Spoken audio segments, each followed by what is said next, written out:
What's happening? Dude, it's been a really long time. Yeah, it's been a minute, but like that's the thing. Life gets in the way. Dude, you look fucking good. Yeah, thanks. Working your fucking ass off will really like yoke you out. Good, yeah. And the style you got, might as well get that collar and just pop it up. It doesn't pop very well. It's really it's like peasant material. You should get like gold chains to just run down. Yeah, I Like a wish I could bunch of afford rings. gold's out of my price range. Like steel is basically where I'm at. Dude, you kind of look like one of my uncles. But anyways, that's besides the point. What's up, brother? What should we call you? I used to call you the Mountain Guru in the last show. This is a completely different show, guys. So he's brand new. So, Totally new. Yeah, I did, new haircut and everything. Um, yeah, I think I don't even live on a mountain, man. I live in the Mesa, right? Like that's the thing about Arizona. It's mostly a flat. I mean, I live next to a mountain, so I'll give you that. the reason why it was the Mountain Guru, for those guys don't know, is because he was wearing like these beads and he had this long hair, and he looked like somebody that when you climb a mountain, you're like, oh damn, where do I go? And then you're just standing there. And Yeah, I had to go though, man. It was too much of a hassle. yeah, damn, dude. But anyways, today I'm gonna talk about me and my buddy. We're gonna talk about one of my favorite things in the world, and and it sounds dumb once I announce it. It's gonna sound dumb. Probably gonna when you see the Ninja Turtles, dude. I here's the thing. I we're probably at the age now where we can talk to people our age, like as adults, and bring up the Ninja Turtles and not be like browbeat. Because like the knee jerk reaction is like if you bring up something you like around like adults and it's something that we consider childish, you go, oh, I'm gonna be browbeaten for this. But now like we're all adults, and if you like the Ninja Turtles, like case in point, I've got a meat recipe that we're calling Big Apple 3 a.m. So, for those uninitiated, that's a Ninja Turtles reference from Turtles in Time. So every time someone asks me about that recipe or that, when I hand them a bottle of it, they go, "What's that?" I go, "It's a Ninja Turtles reference." And they go, "Oh, that's cool." No one's like, nerd, no one's ever given me Yeah. a swirly. Oh, everybody. Yeah, could you imagine? Like, hey, dweeb, and you're like da da da da da da da da. Just no. But Okay. I was thinking of something like as we were rolling into this, I wanted to like run this up your flagpole before we get too deep because Oh, it's a generational thing, I think. And for you and me, it was the Ninja Turtles. But for not but 3 years later being born, you were probably snagged by the Power Rangers. Similar sort of thing, right? Martial arts, like do good, all this fighting monsters and crap. But what is it about the Ninja Turtles that has such longevity where you have to identify with those characters versus the Power Rangers who literally swap every season? damn. For me, it was like for me personally, is you identify with a Ninja Turtle. Like you're like this Ninja Turtle. He's kind of like me. And you know what I'm talking about with the Power Rangers? Like, do you really get any of that? Like, oh, the Blue Ranger, he's like, no, they don't have a personality. Right. And but that's the thing, because I tried, right? Because I had younger siblings and friends and stuff, and they were super into the Power Rangers. And I gave it an honest attempt, and I was like, this is trash. I think it's because Ninja Turtles, at least for like the first and arguably the first three seasons and the movie and everything, it took itself seriously and was like dark, Yeah, and that gives it a little bit of gravitas to a kid, like when you're watching the Power Rangers like in full blown like daylight running around a field. It's like, well, where's the mystique? What I want is a big turtle in a trench coat. yeah, it's a big Toto in the trench coat, and that's what it is. So a lot of people don't know that the Ninja Turtles originally was a very dark and violent comic book. Frank Miller, for those of you that don't know, the guy that did 300, he did some of the gory Punisher stuff. He did Spawn. He did all these He things, had and stain stuff in his catalog.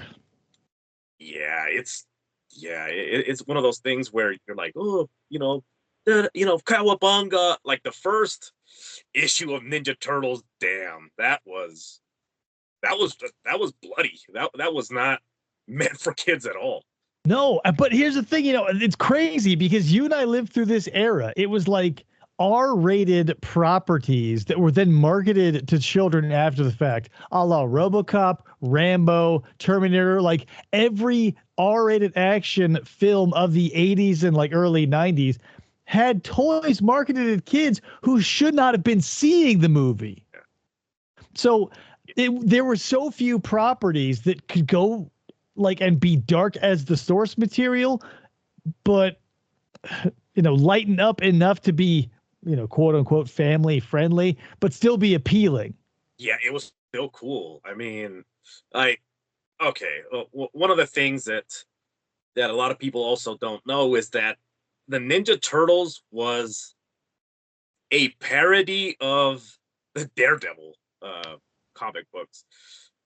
It's one of my favorite things about it because it's so like it like once because if you were like me and you found them as a kid, you didn't know the reverse engineering. So the name Splinter and Foot Clan, like there's some gravitas to it. When you find out that that's based off of Stick and the Hand, and the Hand. It's such a blatant, hilarious ripoff, but it can't erase the fact that Splinter still feels like a pretty cool name, even though it's an obvious dig, a lesser than of Stick. Yeah, of Stick. And for those of you that don't know, Stick was Daredevil's first teacher. That was, like, I'm going to teach you how to fight, and then you have Splinter. But damn, like by comparison, the Ninja Turtles were, the R-rated version of Daredevil because so Splinter, when he was demonstrating his family secret ninja techniques, I'm gonna give you guys an example. He takes a thug and he reaches out and then he's got both his eyes, there's like blood running down his face, and it's like, yeah, Splinter can do that. That's how badass he is. You kind of that's the thing. It's watered down because it has to appeal to everybody to like get to the heights that it got to. But I'm glad that it started in the darker realm because like if something starts in the middle and tries to please everybody, it doesn't have these pockets to serve us like mega fans, right? Like every surface level Ninja saw the movie and was like, meh, okay, cool, that's whatever. Then they go see the other ones, they go, meh, like they're not interested in the lore or the like the people who are interested in the MCU versus Marvel comic books, right? Yeah.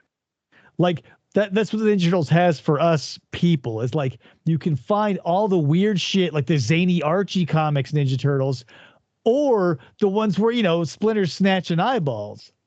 Yeah, and it's great. That's why I love the. Oh, we're gonna get into. That's why I love the first Ninja Turtle movie because it took the dark comic book stuff and then it took the kid friendly stuff and it just kind of blended them together, and it meets you right in the middle and it works so well. Yeah, it's maybe one of the best, like narratively, like divorce it from the Ninja Turtles, right? Like it's just something that's so well acted, it and directed and so on. Like it stands above and beyond. And this is like before this was being taken seriously, right? Like the Mortal Kombat movie was essentially a farce. Like the Mario Brothers movie was like a hilarious disaster. I don't know if I could point to another. Okay, no, I take that back. Batman, like in '89. Yeah. But like it's so many misses to so few hits. Like I'm surprised this isn't as talked as highly regarded as the Batman movie because Michael Keaton made Batman a comic book character like accessible to the public at large. Whereas like this, I feel did basically the same thing. Like the Ninja Turtles were literally everywhere, but people will join a Batman fan club because that's not sad, but like a Ninja Turtle one, what's up with that? Yeah, no, and damn, and you review films as well. I don't know if people know that. Like you watch films, and and to me, the Ninja Turtles movie was, and I'm gonna say this, probably the best movie ever made. At least to me, because it's dark. It's you have ninjas like the Foot Clan ring around. It's so dark that if one could be hiding off the side and you wouldn't see them until it's too late. You know what I mean? It's dark. It's Yeah. gritty. Well, and it also like really illustrates like the lengths to which the Shredder, like, because usually, when you see a villain in a movie, they just sort of like sometimes show up as like a neutral or like a good guy who looks bad, and then like voila, they're bad. Like from the jump, we know Shredder's a bad guy, and we get to see how he recruits like people into the Foot Clan essentially from the street level. Like, Yeah, and that's one of those things is that when you watch the Shredder and he delivers the speech, if honestly, if I lived on the streets and if I was a kid, I probably would have joined the Foot Clan because it's a cult. And you very exactly. clearly say your family cares nothing for you, Yeah. and He's a brilliant tactician because, New York is nothing but a land of lost people, and especially youth. If you throw a warehouse together with some video games and cigarettes and cheeseburgers and shit, like lock that loyalty in soon, and then you can then you have a army of people at your disposal. And like you never see that. You never see like anybody's henchmen getting recruited and trained. But that's what adds the gravitas to this. yeah, Like, to this movie. yeah, And what the cool thing is that in that movie, you see other members of the Foot Clan basically recruiting other kids into this whole thing. Like, hey, come check this place out, and they're walking them through. Hey, anybody, anything you want to do it. And he's kind of explaining like, this is where you want to be, and it makes sense.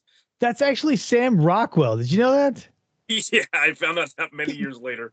Mind blowing. But yeah, like it again, like the Shredder is not to be, disregarded or fucked with. He is like the ultimate bad guy because like totally self-funded. Like presumably, he left Japan and came to New York with probably nothing because what could he have? He was like a trainee at a ninja clan, right? So Yeah, he comes to New York and sets up like a multi-level empire of crime where he's recruiting kids, robbing people blind, and then taking those kids and turning them into fucking ninjas. yeah, and that's the thing is that when I was a kid, the Shredder was somebody who I was like, damn, that guy is scary because in movies the the big leader is always a coward. He like hides behind his henchmen, and you're like, man, I hate that guy. The Shredder is somebody that can recruit people because he's an excellent tactician, but also he could fuck you up, and not just you, but you and all of your friends. Yeah, and that's another thing about him is like he seems invincible to a point. Obviously, I don't know. I as much as I want to forgive this for the movie, I can't because when like at the end of the whole crescendo and the rooftop scene, Shredder's there, all is lost moment, right? When Splinter shows up and we see like the full body shot of him, there's no amount of disbelief I can suspend to think that like we just saw the Shredder like peak physical fucking ninja condition covered in knives defeat four of the most elite crime fighting mutant turtles on the planet, and then he's just taken out by this like Frank Oz puppet. Yeah. Okay. All right. Well, here's to me was an important lesson in that because you see the Shredder, he's excellent. For those of you that practice martial arts, those moves were legit. When you watch the turtles fight, Yeah, and that was legit shit. they do the roundhouse and they do the sweeps, like that was legit. Um, but when you watch the Shredder be like overcome with rage and he charges Splinter, blind, rage just coming out. Oh, remember that in the beginning of the movie, Splinter was telling Raphael about anger, and what anger does to you, and that's a great example, like this is what it does, it blinds you, it's your weakness. And here's oh, you got a thought there. Well, I'm No, I'm up two minds about this. because yeah, it is a like thematically it's a nice button on that arc where you go control your temper or else, right? Like with the whole father son Raph thing. The only thing is like that's even though the rooftop scene is so fucking awesome, It's it amazing. has it has a couple of sins on top of the rat puppet like defeating him. Um, like we're to believe that a man who came from Japan had the patience, the willpower, and the ingenuity to build a crime empire from the ground up, just like loses his shit over seeing a giant rat. Well, not just, but remember the history of the rat. We've had this discussion before. I know, but Um, it but bears but repeating because like he, you can't have ninjutsu training and like this legendary, you know, like he would like he never fucking expended energy. Like you can't build that he never empire. wasted he never wasted his energy, even in his fighting scenes. You see that he was very conservative where his footwork was, and he was able to defeat the turtles with minimal, you know. Right. Yeah. But So here's the thing. This is all bullshit because I realize we're at the like 88-minute mark. We have to finish the movie. So I get it. I'm just saying like given its time and legs and room to breathe, I would like to see a better ending. it well, it's just one of those things where even when he was dangling on top of the rooftop, because he's holding him from the speed. And if you guys haven't seen this movie, what is wrong with you? You guys have to check this out. I mean, when he was dangling from the rooftop, what does he do? He pulls out what was it? Was it a kunai or was it just a dagger that he throws Yeah, it was a at dagger in split? the back pocket. Yeah, he just throws a knife at him, a dagger. Completely letting go of the speed. That's how angry he was, you know. And so anyways, here's a couple quick things. So in the comic book, what does Shredder say to the turtles when they're all fighting him one by one? Because it's the honorable thing to do. Fools. He says, all four of you could have overpowered me, right? Oh, gee, it's too much, guys. It's the emotion. I mean, he's feeling it. He's got turtle power. Sorry, man. You got shell shocked. I'm still getting you on this call. Sometimes I have a cough. You might have to edit that. Shell shock. Never, dude. Never. Okay. Sorry about that. So in the rooftop, he says, you could have overpowered me, right? If all four of you would have attacked me or something, Right. but there's no honor in that, right? In the comic books, in the first issue, same thing is happening. He's fighting them one by one till finally, I think it was Raphael was like, "What are we doing? Let's just get him!" And they all jump him, and and it's brutal. They stab him, they slash him. Donatello knocks his teeth out with the bow. And so it's just. Oh, here's another quick thing. Casey Jones, right before we leave this movie, because Casey Jones, the actor that played Casey Jones, I really dug that guy. I'm like, this dude is believable. Perfect casting with Elias Koteas. April O'Neil too. Truly. Judith Hogue, whatever. I wish she came back. I loved her so much. Yeah, she was good. She was believable when she smiled. It was sincere and it was charming too. Like she could smile, and she did that thing where she smiles with her eyes, and you're like, yeah, you know what I mean? It was just like, yeah, okay, all right, take it easy there. But anyway, so when you first meet the Casey Jones character, you see him when a couple of are they even mugged? They just purse snatchers. They just snatched the purse and took off running, right? Yeah, like I wanted to believe, like in my head, they were part of the Foot Clan, but I think they were just two losers. Yeah, just to So because they had instead of fighting, they ran away, and the Foot Clan, you see them fight till like the battle was lost, basically. Building on fire, they're still running in there, So these two losers, right? They rob this old lady, and then you see Casey Jones, and they fall down, because they're ambushed by Casey Jones, and Casey Jones basically calls them losers, calls them teenage punks, and instead of being like, all right, guys, don't ever do this again, he takes a hockey stick and he walks back, and Right? Raphael stops him. He's straight up gonna kill those kids for the crime of like purse snatching. And what's insane is that in the comic book, he does in a comic book you see him cock back, and he's like, "You two punks need to be taught a lesson." And Raphael intervenes. Raphael pushes him over, like. But in the comic book, he's watching from far away. He's just kind of like keeping his distance and watching this guy. So this guy cocks back, and you see the hockey stick just drop down, and then they show the next panel, it drops down, and finally you see brain matter hitting his mask. He's like, he just killed two kids over a crime. Right. Like, oh man. No backstory to him at all. Casey Jones is a very complex character, and who is the babe? Yeah, right. I like in the same thing. He like has his own place, right? But in the movie, he's just like a homeless dude who has like a police scanner. Yeah, he's on the rooftop with a police scanner. In the comic book, you see him with a police scanner too.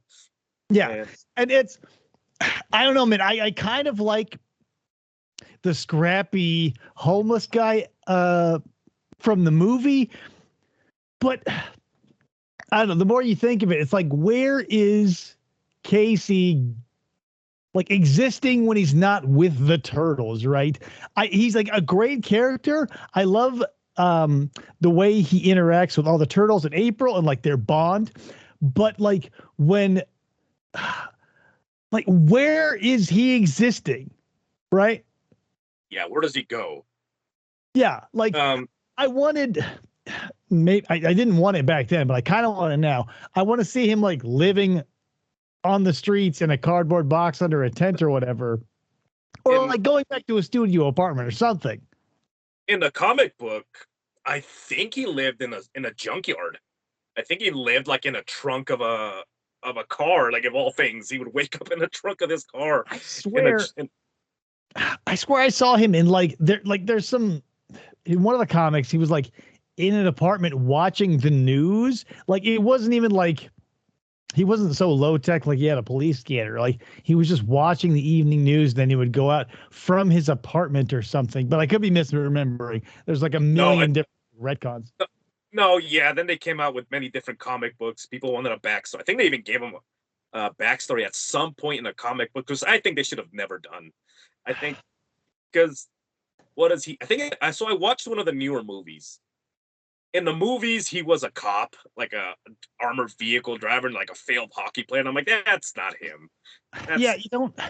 Some people you don't want backstories for, right? Yeah. Like, I don't ever want like a Jason Voorhees movie backstory where we learn about, or like, because that's what cut the balls off of Darth Vader, right? Like, you want some mystery.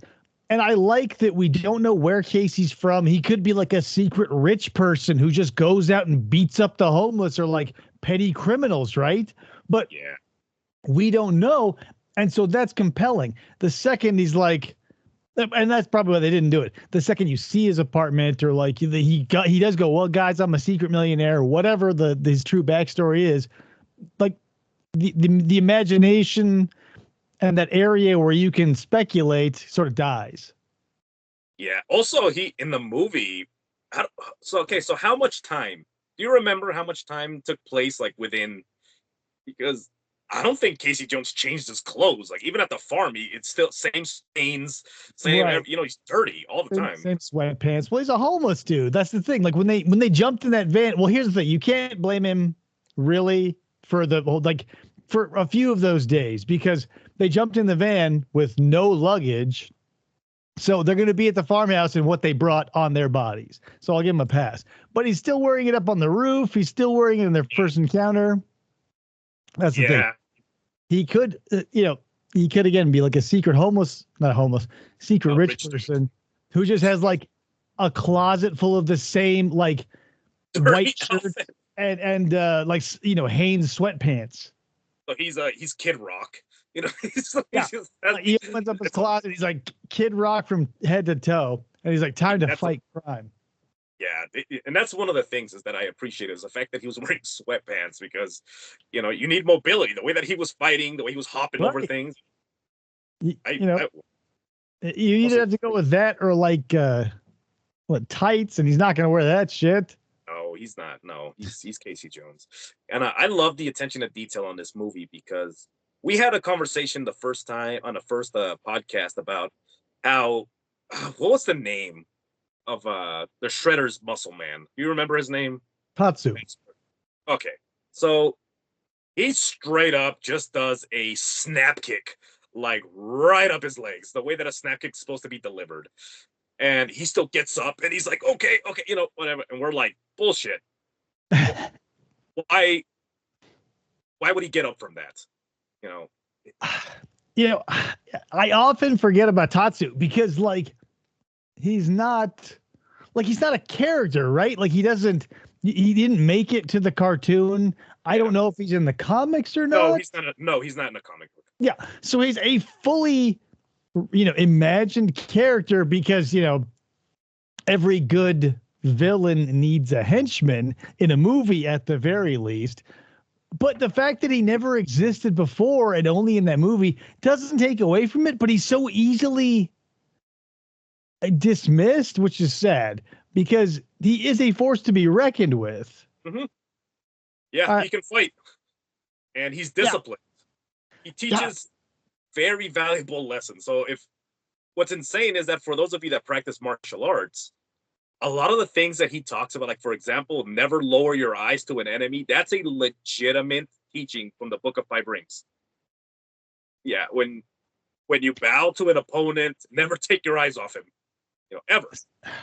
That's just, as we peel the onion of this movie, that's just another layer because it's not just it's authentic to the source material. It's not just that it's carrying the soul with it, but it goes that extra mile of making everything it does also pretty legitimate. It's not like there was a choreographer and they're like, oh, this will be a fun fight. Like everybody who worked on that movie from because Ernie Reyes Jr. was one of the guys in, legitimate martial artists, world-renowned people are, doing this. And it's not if if the actor was not in a costume, they could probably get away with just training for a few months and then just creatively shooting it to make it look like they know what they're doing. Yeah. But this has legitimacy in spades. Yeah. Yeah. This guy, Ernie Reyes Jr., for those of you guys that don't know, he learned a lot of his kicks from a martial artist called Benny the Jet Urquidez. Amazing kickboxer, practice. He talked about how Benny the Jet, if you guys don't know who that is, look that guy up. You see him kicking a bag and it's a work of art. This guy would practice a roundhouse kick all day long.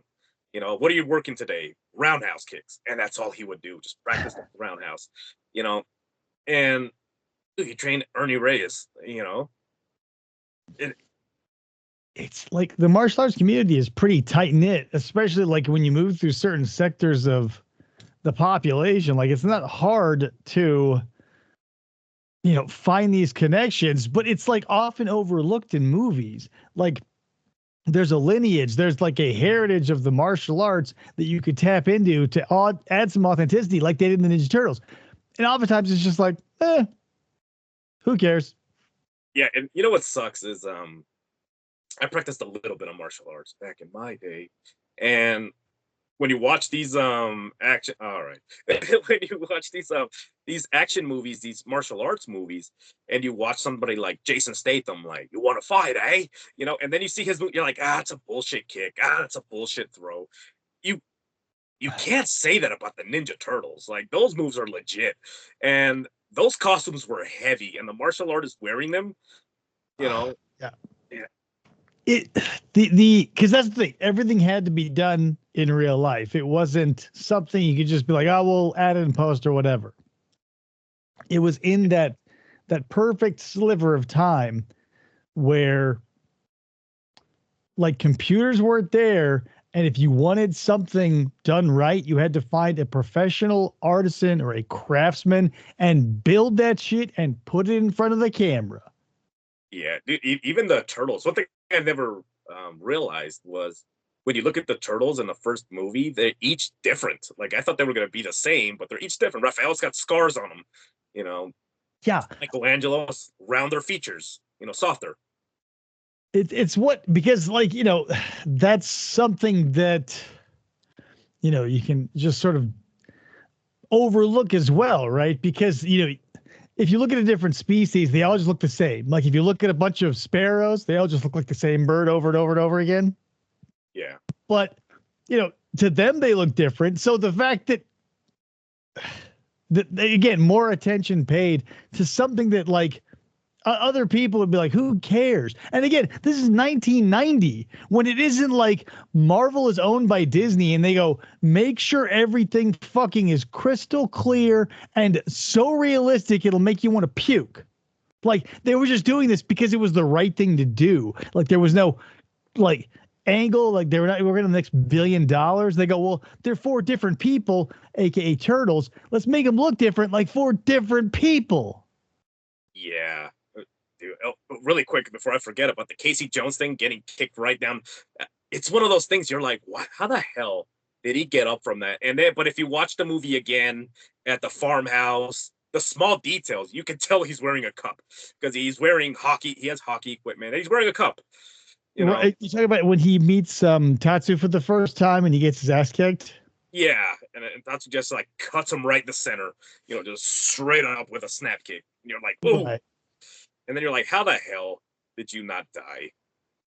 Right. He has to be like, right. Like, cause it's not like his well, I don't want to say his gimmick, but like his theming is sports, so he's got like whatever sneakers and like the golf bat or the golf bag rather full of various sporting equipment. Like you were in martial arts. I was in martial arts.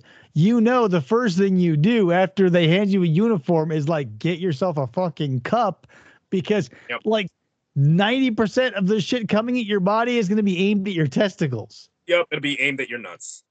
And even in jiu-jitsu, we wore cups, because a lot of those for you to transition from some position, for a different position to another one, to a dominant position, it was encouraged for you to place your knee on top of that area and just push off, make that person drop their guard, and then you advance. So, right.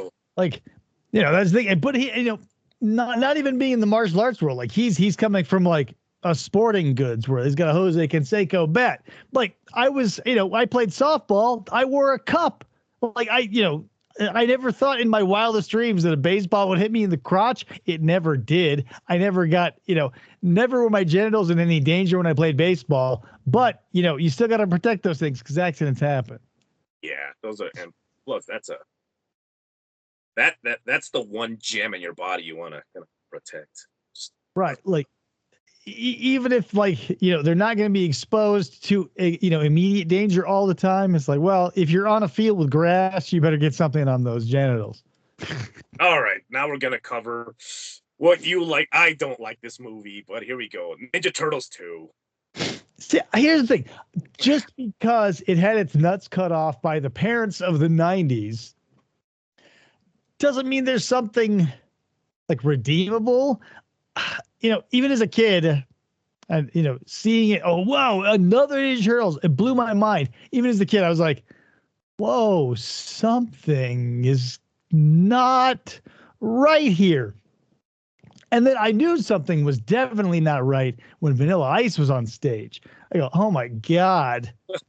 Go Ninja, go Ninja, go. Oh man, that song like haunts me. I don't know. But I'll give it this. What I do give it is the martial arts talent in that movie. Yeah, they kept a lot of the same authenticity with the martial arts goes, but I kept waiting for the lights to go out, right? Yeah. I kept waiting for that darkness that we had in the first one. Even when they found their new sewer layer, don't get it. Nope, it was lit. There was lights everywhere. It was more kid friendly. Even the turtles looked softer. Like it looked more cartoony. Their eyes were bigger. Yeah. Maybe you didn't notice, or maybe you did. They don't use their weapons. Like yeah. Michelangelo uses sausages. Donatello uses like a Nerf bat. Yeah. it, and that's another thing that I couldn't put my finger on, right? Because like even the animated series, after a certain point, the censors or the parents or whatever pussies had their fingers on the control stick, like made the turtles stop using their weapons. Yeah, So even I think in Europe it was that Michelangelo was not allowed to use his nunchaku because I guess yeah, someone killed somebody with a pair of nunchucks in that area, and they were seen like as the ultimate. yeah, So what did they give him instead? Have you seen that the British version? I think it was British or yeah, I version of want to like say it like tonfas or something. he had tonfas, and then they switched. They're like, no, tonfas are dangerous. So then they gave him a grappling hook, Yeah, and that's the thing is like you like a go Somalian pirate. right. You go from like a banger first season, right? Like that can be an entire movie. Like take out the start and the end and just have it as a 90-minute whatever. But they're using their weapons against, it's still like robots, but they're using their weapons. I mean, it wasn't like maybe season 3 or 4. I don't know when their weapons fell off, but it just went from like using them against, still not even living things, but to just like, I don't know, like Leonardo would cut a pizza with his sword every once in a while. And that's basically it.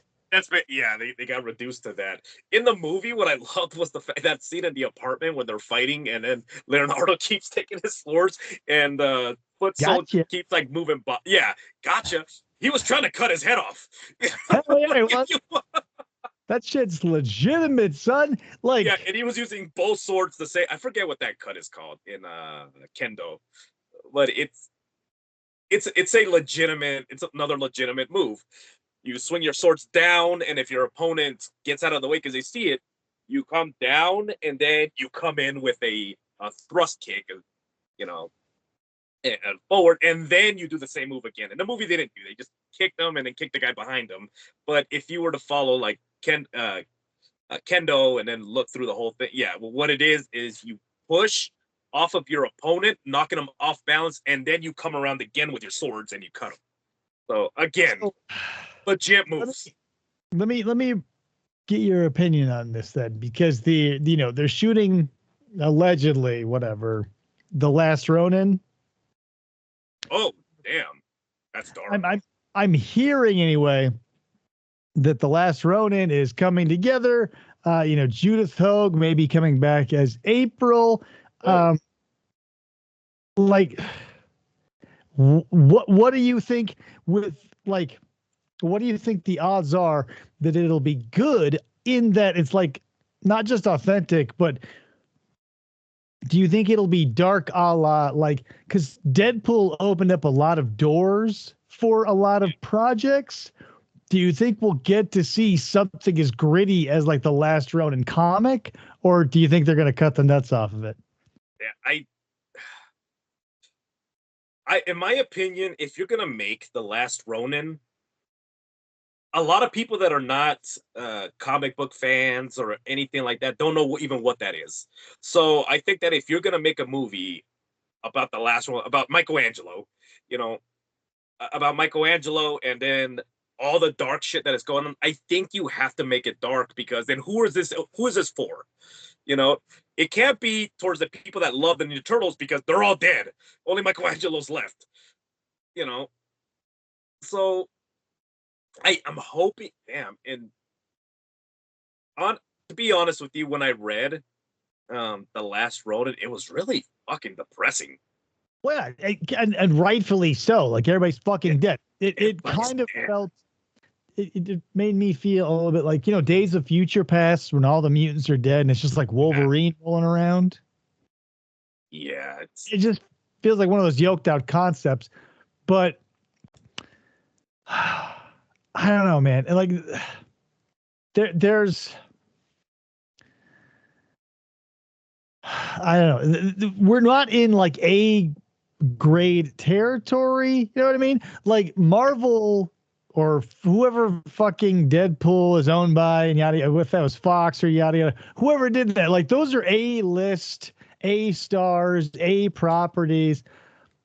Not that I don't love the Ninja Turtles, but they're probably not an A list thing. So I just don't know. I'm very trepidatious for this, but I hope. But that's the thing.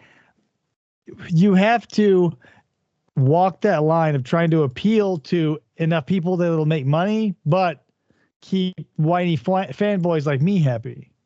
Yeah, dude, I would be so psyched if I saw the opening scene with everybody getting killed. Could you? Oh man, Well, just like you could do that though. Like if you know, the Jim Henson, like people still make puppets to this day.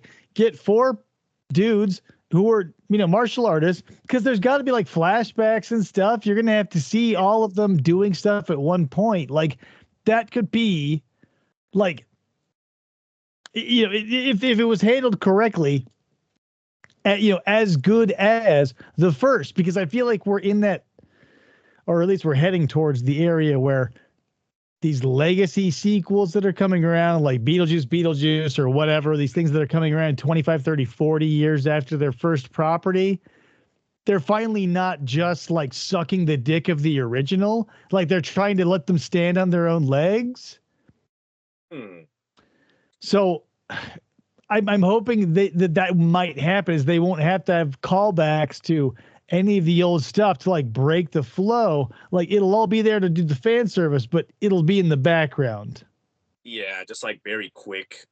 And, yeah, okay, here's what's interesting. Okay, so in the original Ninja Turtles comic books, just like in the first Ninja Turtle movie, remember when they jump Raphael and they throw him down? Mhm. Okay, in the comic book, it was Leonardo. Right. They throw Leonardo, and then what does Raphael do? He goes on a murder spree. He goes and he finds a group. I don't even think it was the ones that attacked Leonardo. I think it was just like a group of them, and he goes in there and he kills everybody. And then finally, the turtles show up, and then Michelangelo's like, "What are you doing?" He's just like, "I just like killing," you know. and, Right. and I think so, both of them, because you say, well, the movie was worse or whatever. I think they both are equally weighted. You know what I mean? Because I would get if Leonardo got fucked up, Raphael would be the one to like go on a murder spree, which is why you had to have Raph be the hothead, yeah, because Leo had to be the one to be like, oh man, now I've got to deal with this as an adult. Like, because you can't have like a murder spree like for. yeah, yeah. It didn't even kill him; it just beat him up. Right. Raphael kills everybody. So so in the last Ronin, Michelangelo, I think, has a sai. I think he has a sai, and he's fighting because Raphael's the first one to die. He has a sai, and he's killing the foot soldiers, and then he has a callback to that conversation where he's like, "I just like killing," and then Michelangelo's like, "I get it," you know. It's The, dark. I think a lot of, you probably got to dig deep to find all of this, but I think, for maybe I'm just painting this as my personal experience, but it feels like we've got Leo and Raph tied together in their constant thing, and Donnie and Mikey, they have their connection, but that feels like they are built because of one another. Like because Leo and Raph are having this power struggle, like Donnie and Mikey have to act like the kids of fighting parents. And so, Yeah. that relationship, or pair of relationship, as being like almost cliche at this point, where I was thinking about earlier and I go, when was the last time I saw, like, in my head trying to picture when like Raph and Donnie interacted in a meaningful way, or like Mikey and Leo or whatever, you know what I mean? Like they seem to gravitate in those two pairs, but I've never seen that formula shaken up. Even like the 2006 one. Which one was 2006 one? It was the animated one with totally divorced from the original story. It was the Mayan Oh calendar. yeah, okay. Okay, yeah, I saw that. Okay, I did see that. What's cool about that is one of my favorite scenes is when Raphael fights Leonardo, and he True. defeats him. Yeah, And he uses his sais the way they were intended. A sai is a defensive weapon. exactly. Uh, Well, it's supposed to defeat swords. And that's what he does. He catches them, and it just has like enough torque and leverage where you can break a sword. Depending on where it's at, and he catches the swords, and he is so angry he breaks the sword. Defeats him. You know, and then of course, then uses them offensively. How to use it offensively? You use the you have a pair of those. You know what I'm talking yeah, about. they're hanging up over there. Yeah. So he goes and he puts it, I think, close to his face, and he's like, "Yeah, I could have killed you if I wanted." You know, and it was just beautifully done. That scene was amazing. Other than that, I don't know how I feel about the the damn story with statues and these ancient Yeah, monsters. It was it's kind of weird. it's the problem is it's a mediocre plot, but like I feel like it's overlooked. It's pretty good. Uh, But it's like cool. Raphael's alter ego as that superhero is kind of clunky The and metal suit. yeah, and a little stupid that like Leonardo doesn't know it's Raphael, even though it's obviously like Yeah. it looks like a fucking turtle in a tin can. And he's like, "Who Yeah. are you? Like, who do you think?" Yeah, and the cool thing is that Casey Jones is the one that says that. He's like, "Hey, Raph," and he's like, "How did you know?" He's like, "You look like a metal turtle." Yeah, like hello, like why isn't anyone being like, "Hey, Clark Kent, we know you're Superman." Like, let's just pull the fucking hello. Casey Jones being the man. Yeah, And what's interesting about that movie is they all got jobs, except for Raphael. Raphael's the only one that went out there and fought crime. And they all had jobs. What the cool thing is, Michelangelo went. His job was he was entertaining kids by mm. putting on a fake turtle head on top of his turtle head. And he didn't wear like a bodysuit. It was just him. You know, it's So crazy. Like, I have a friend who like is a manager at a Goodwill, and he's like, he was messaging me on Discord. He's like, "We got some crazy Ninja Turtle bootlegs in," and I go, "You have to show me." And it was a van, like it was the van that Michelangelo drove in that movie. I go, "Dude, that is not bootleg. That's from the 2006 movie. Look it up, bitch." And I slapped him. No, I'm just kidding. yeah, you see you slap him and you hit him with a fucking what the hell is it, grappling hook? Yeah. You're like, I can't do nunchucks because it's dangerous.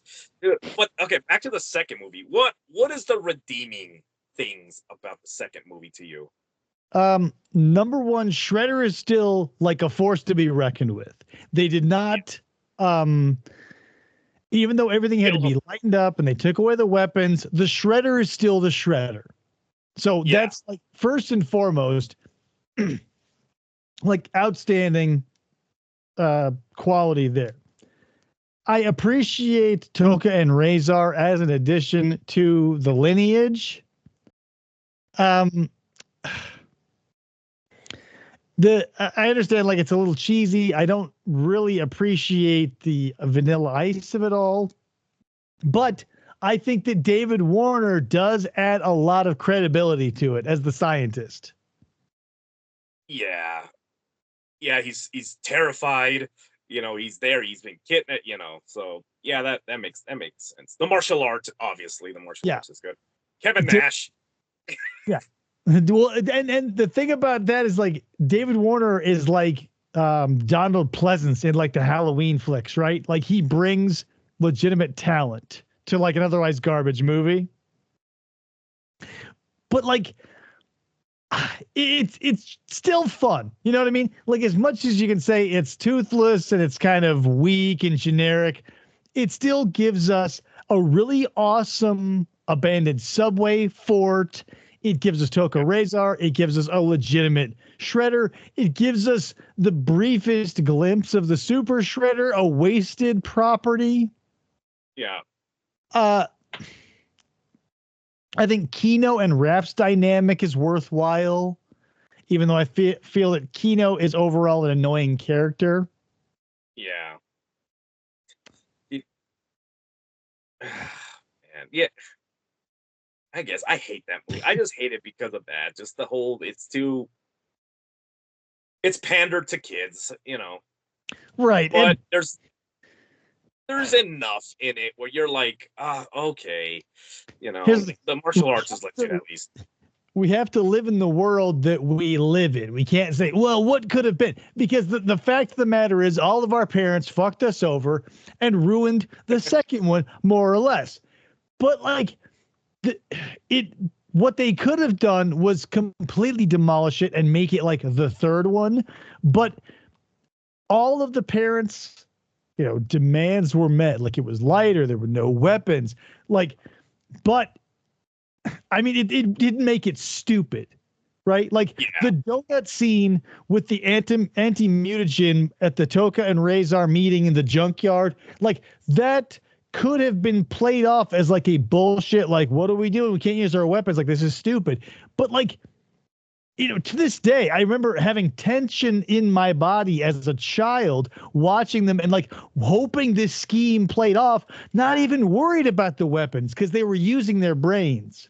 yeah, and and that's the thing is rewatching it. I was just like, man, this movie. But I was very hypnotized by the fighting scenes because the fighting scenes are still legit. You watch that, okay, okay, I see what he's doing there. It's like, oh, okay, he set him up. He hit him with the leg, and then he hit him in the head. Roundhouse went low, then went high. Like, okay, that makes sense. Yeah, You know, like it's a very, again, it's authentic, but also even though like Splinter in the first one looks like a legitimate sewer rat, and in the second one he looks like somebody from Fraggle Rock.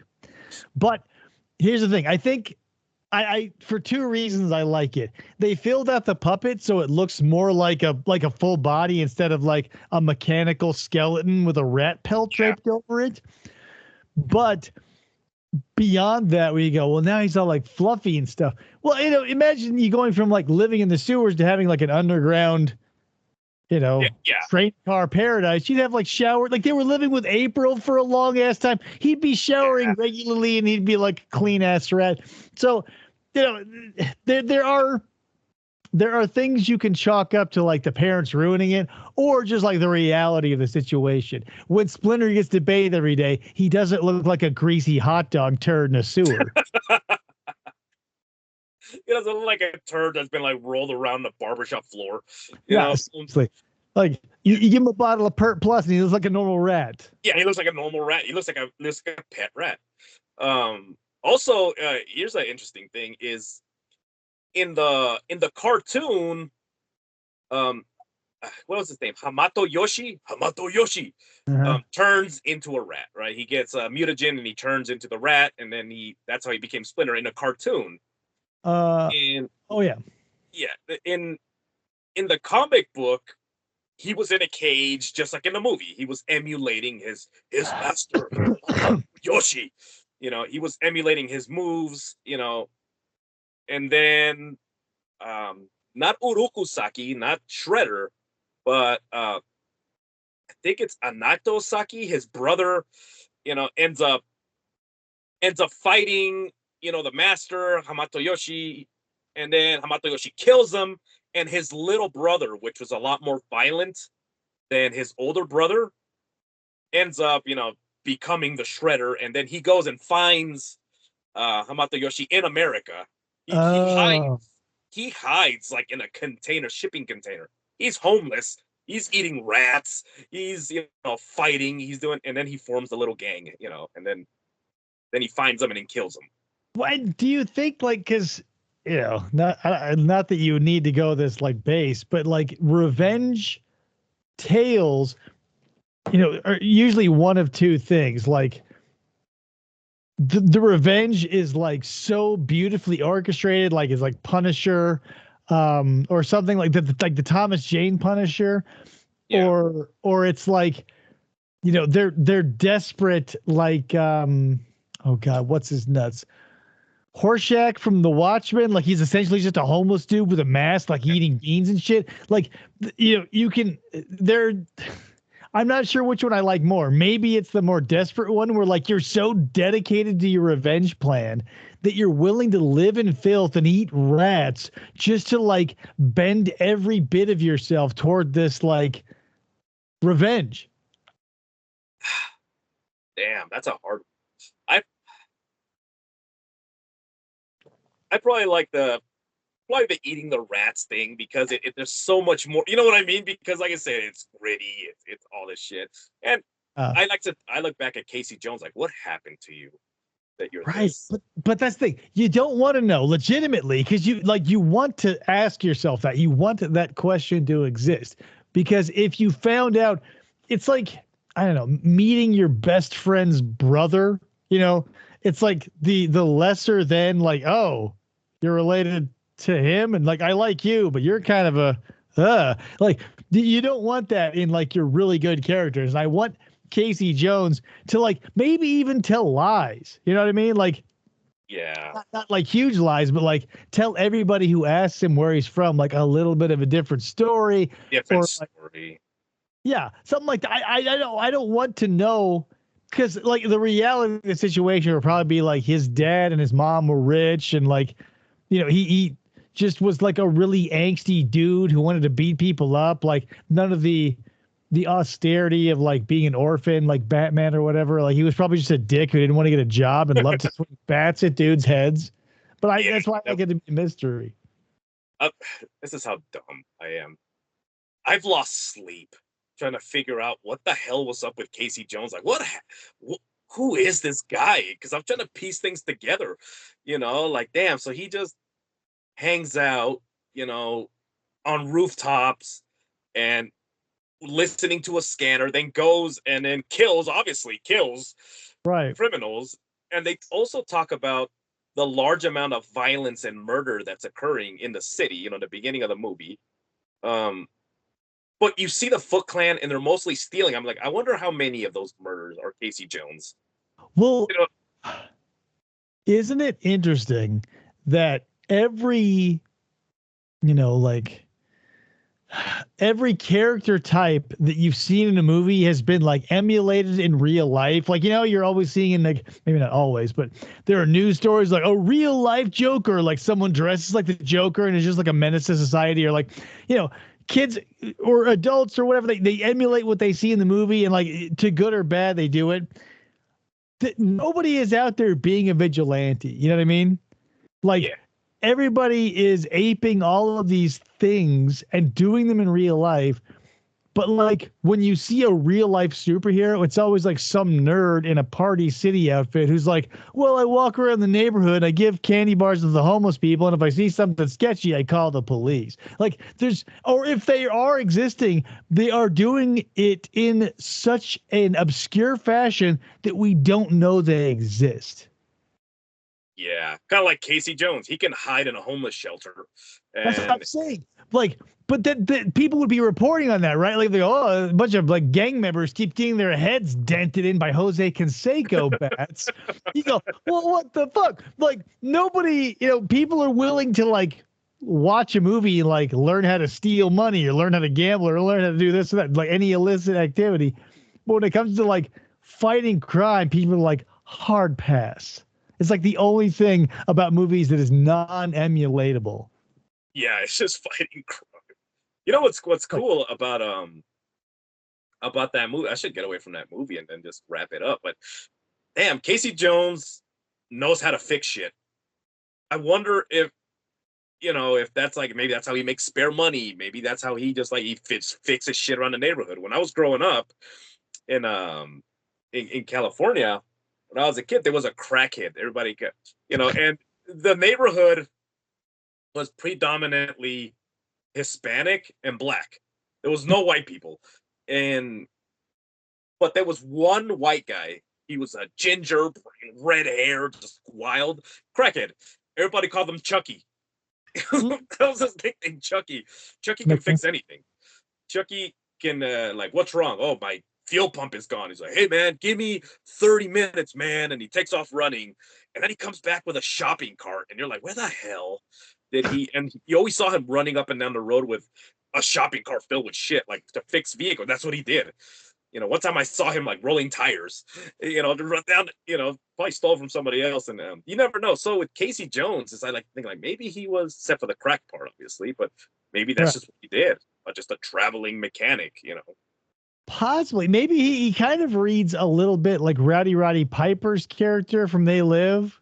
Just Oh, like yeah. a burly dude just rolling around looking for work to fund his whatever. But like, in They Live, he was just like looking to survive. But like Casey Jones is like looking to make enough money to like spend some more time off the grid to like baseball bets and kids. Yeah, because I was thinking about that too, and I'm like, wait, does he have a job? Like, what is he buying? Like, you don't see him. Like, even when the turtles, this whole thing, he was at no point was he ever like, well, guys, I can't go because of my job. He was just like, let's go.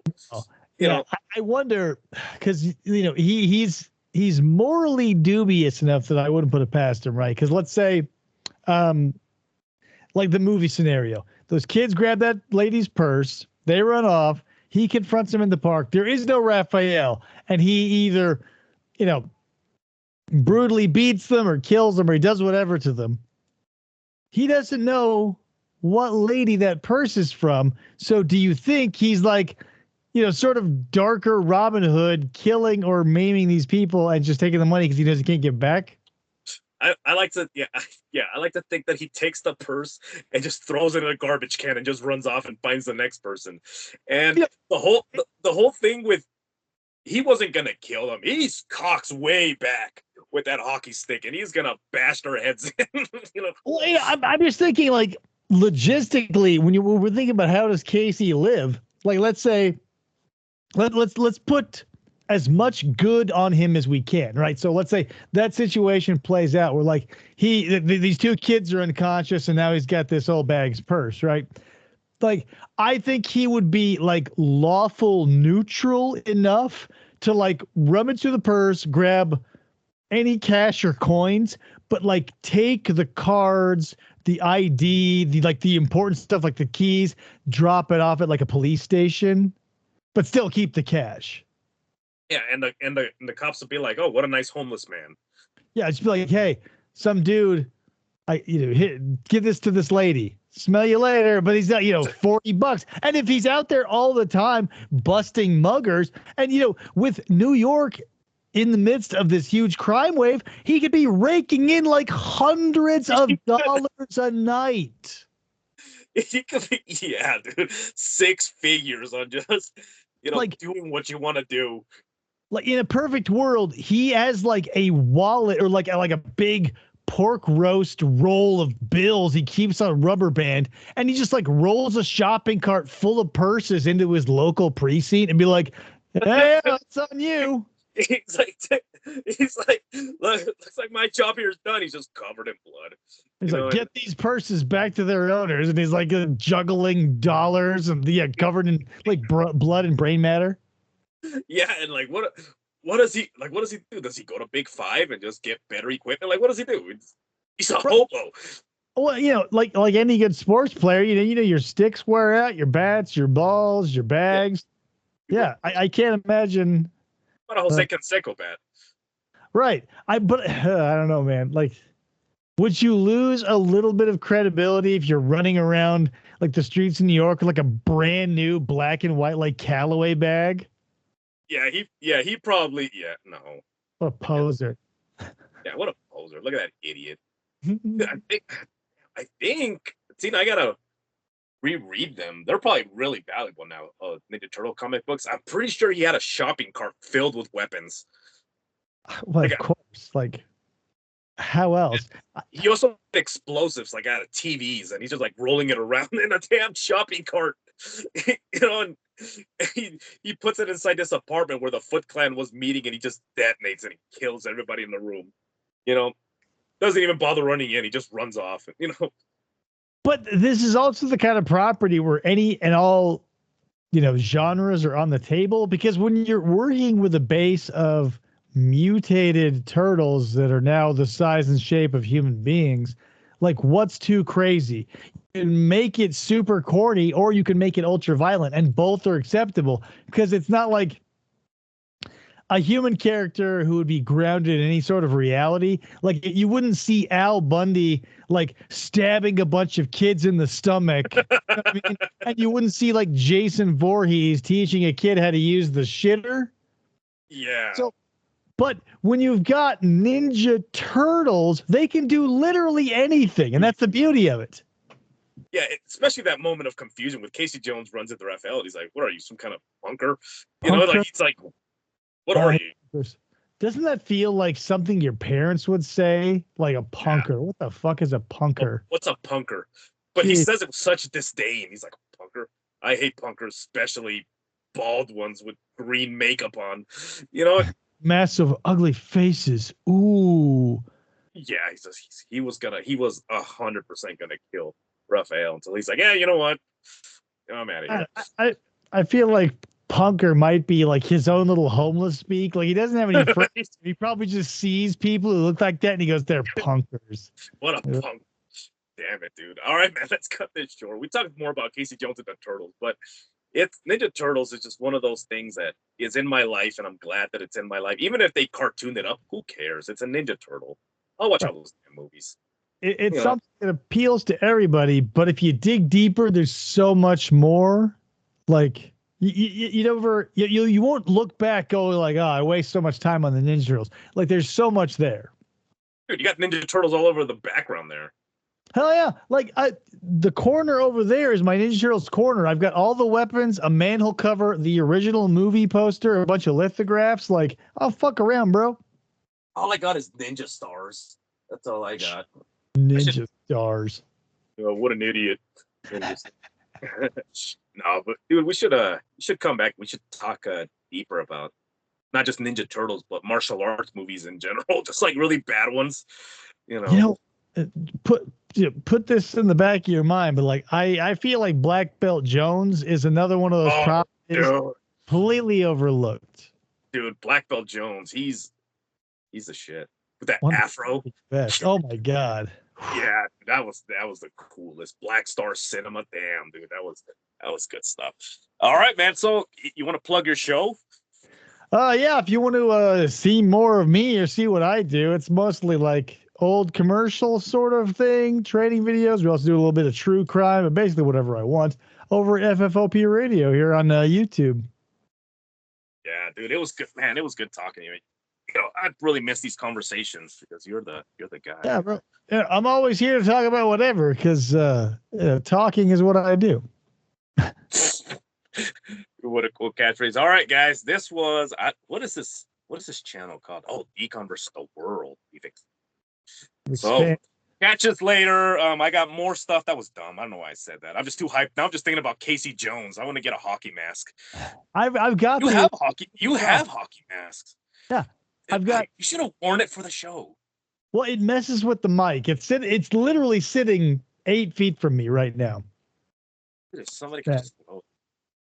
But anyways, yeah, man, this was fun, man. This is a blast. All right, guys, don't forget to like and subscribe. Head on over to the Fistful of Podcast radio channel with this my man Dave. Good shit. I mean, you will watch his stuff, especially when he's doing old commercials. It's just those nostalgic things, and he talks about the stuff that you were thinking about back then. Like, why the hell? Who does that? Just shit like that. So the 90s were a wild time. Yeah, especially the 90s. That was nuts. So, all right, guys. So you guys have a good night. You have a great night, brother. It was fun talking to you, man. Take it easy. Take it easy.